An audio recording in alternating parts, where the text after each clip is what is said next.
All right, so the last video was all about how you can use areas to help you to figure out antiderivatives and definite integrals, rather.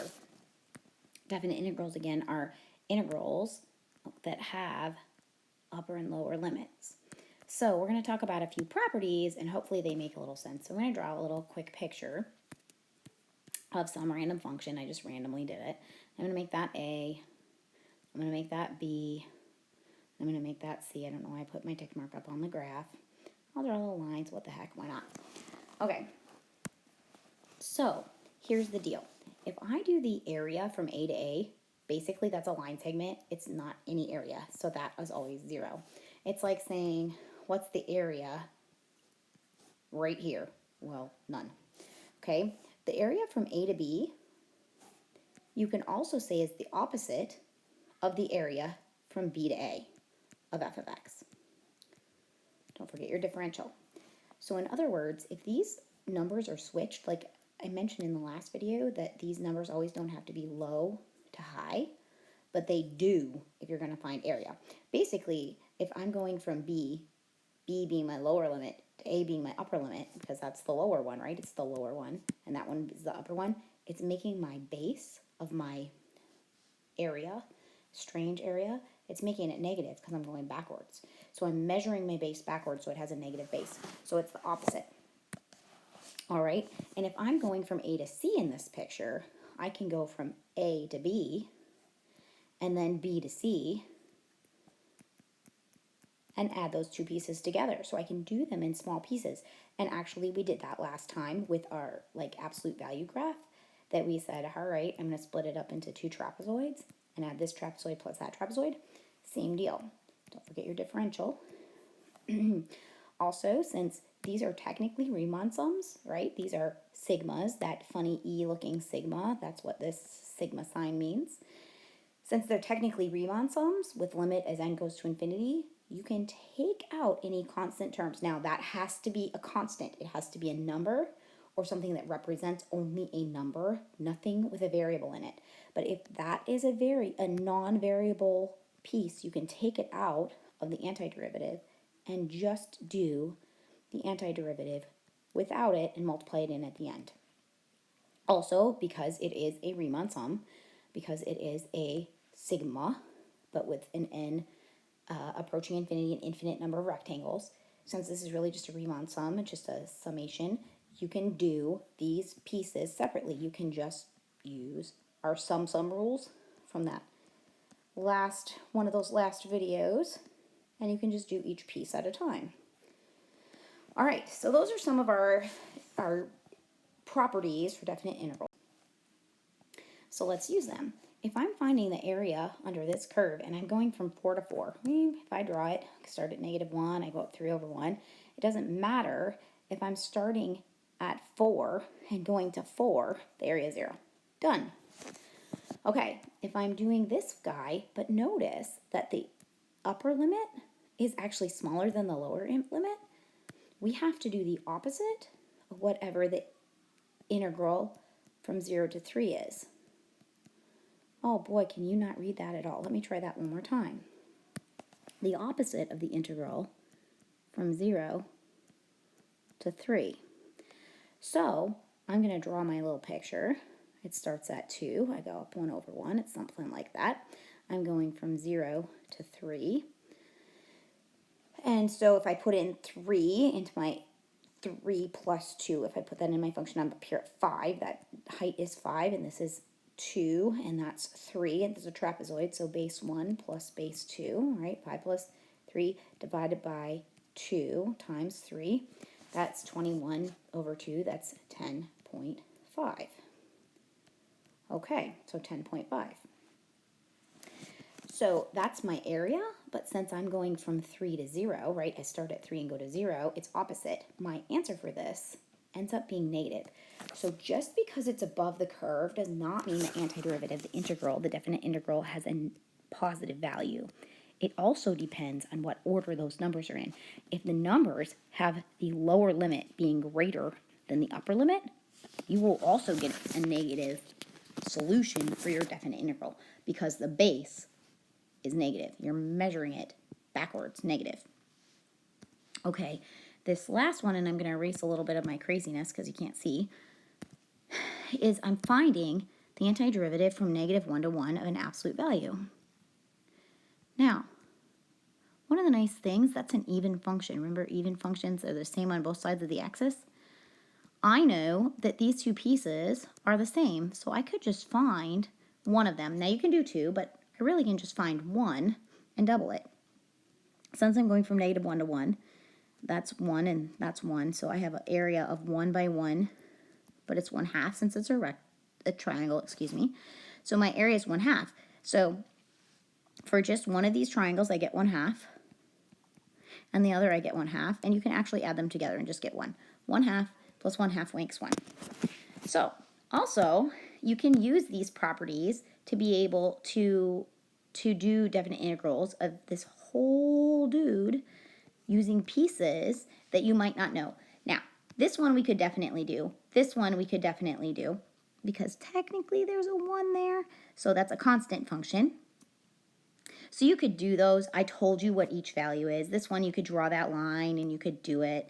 Okay, oops, that's 3, 0. So you could find that triangle. This one is at 1. You could find that rectangle between 1 and 3. It looks like that. Okay, you could do them. You do not have to do them. I gave you the answers. This one, though, you can't do. You do not know how to find area under a parabola. Looks like this. Whoop, from 1 to 3. That is something we do not have a formula for in geometry. I don't have it. So you have to use these properties, at least at the moment. We're going to come up with a way to use antiderivatives and formulas, power rule, to get those, and the fundamental theorem of calculus. That's the very next section. Yay! The fundamental theorem, the most important theorem of calculus. So we're going to break this up into pieces using that very last rule that if you have them several parts added, you can just break it up into several sigmas, right? Remember, that's just a sigma. I'm taking that -1 that's right there out in front. Here it is. I put it just as a negative, but it's a -1.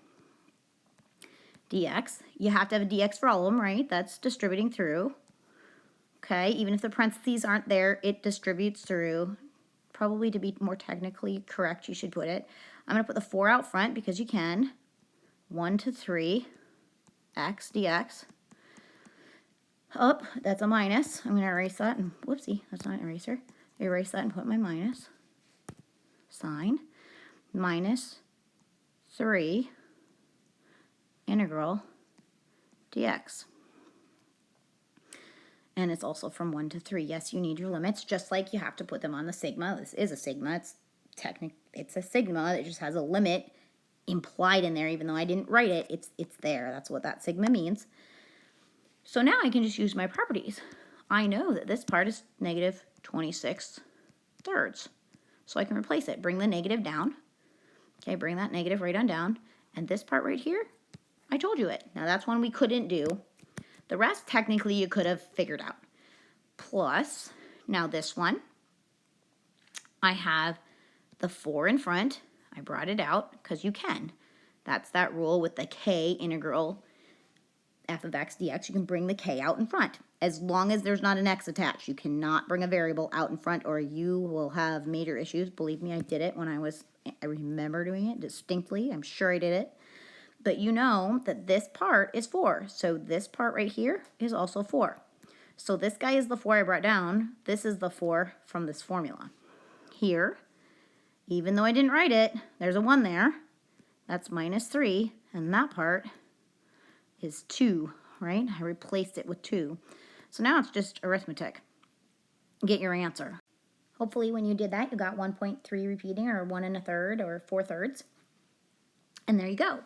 So you can use the properties of integral on formulas.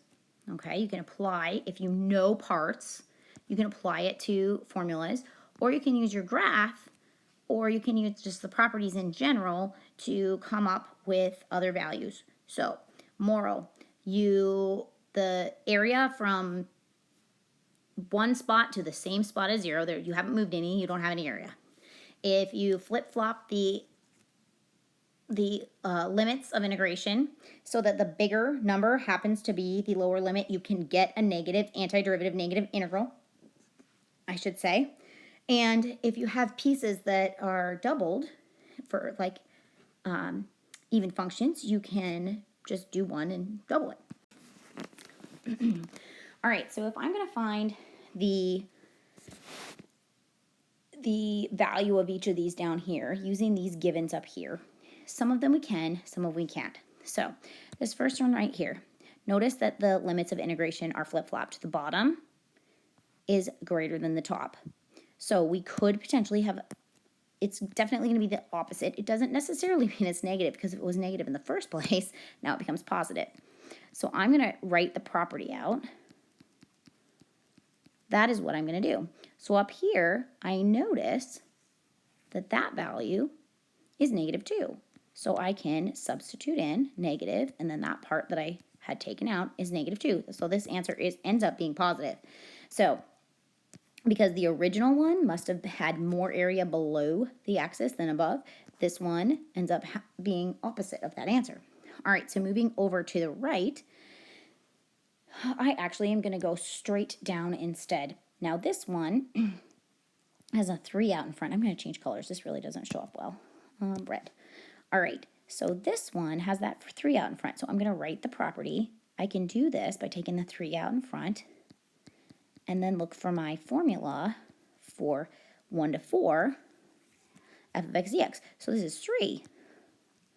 Bring that 3 down times that part's -2. I just get -6. All right, now I'm going here. Now that one has to do with h, so I have to hop over here. The only piece of information I know is that guy.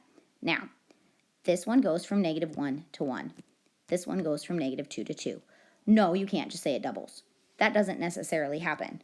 This one, we don't know. There's not enough information, not up here. So for instance, this might be from -1 to 1 like that, and then go up and then go down. You don't know that this stuff happens to be double what the middle portion is. You just don't know. So you just can't say. You don't know on this one. You cannot do it. There's not enough information. All right. Next one, back up to the top where I said we were going to go earlier. Now, if I'm going to go from -1 to 4, you don't have a single integral. Now, this has to do with f, so I'm going to look at these first two. You don't have a single integral that goes from -1 to 4. You do, however, have one that goes from -1 to 1, and then you have another one that goes from -1 to 4. So I know this answer, and I know that answer, so I can just put the two together. So if I want to, I can rewrite this as -1 to 1 f of x dx plus integral 1 to 4 f of x dx. So I can put those two pieces together, which I know that one, and I know that one, so my total answer ends up being 3. So the only reason I could do that is because I go from -1 to 1, and then I pick up again right where I left off and go to 4. If there were any kind of gap in there, so for instance, if this had gone from -1 to 1 and this one didn't start until 2, there'd be a gap where I don't know, so I couldn't do it then. But because they go right where this one picks off, up, or drops off rather, this one picks up, because of that, I can put the two pieces together. All right, now this next one, notice that it's very much like this one above, except the limits of integration are flip-flopped. So I'm going to do -3 and flip-flop these so that I can do what I had from above. Now it actually uses two properties. See that 3 there? I'm going to bring it right out in front. So I'm going to move it. So now I get -3, and then I know this part. That's this guy times -2. It's 6. Okay, it's 6. All right, I'm going to skip this guy till last, come up here. Now this one is this guy, but flip-flopped. The limits of integration are flip-flopped, so it's just opposite. You can do it that fast. You don't have to write the properties out. This guy right here, it goes from 0 to 1. I don't have any information on what happens at 0. 0 is somewhere in the middle of this. I don't know if one half of the area is bigger than the other half, so I don't know. This one, not enough information. You just can't do that one. You have to know exactly what the information from the limits of integration that they tell you. If they don't, you don't know what happens halfway in between. They might be, one portion has 3/4 of the area and the other has 1/4. You don't know. So this last one, I'm going to split up. I'm going to split it up and do this plus this. Okay, so that dx goes to both. All pieces have to have the dx. I know the way the parentheses look, it doesn't look like that, but it is the case. Also, you can take the coefficients out in front, basically just like derivatives. Coefficients come along for the ride. You can just do the integral of the variable part, just like with derivatives. So this is 2. This part we know, it's one of the givens, it's 5. Plus, then we bring down the 3, and then we know this part, it's 7. So that's 10 plus 21, it's 31. And done. Easy schmeezy. So, using properties of antiderivatives, you can, of antiderivatives, we'll call it that, integrals, same deal. You can come up with other things even though you don't have a graph. So there you have it. One other thing you might want to consider is if things are odd.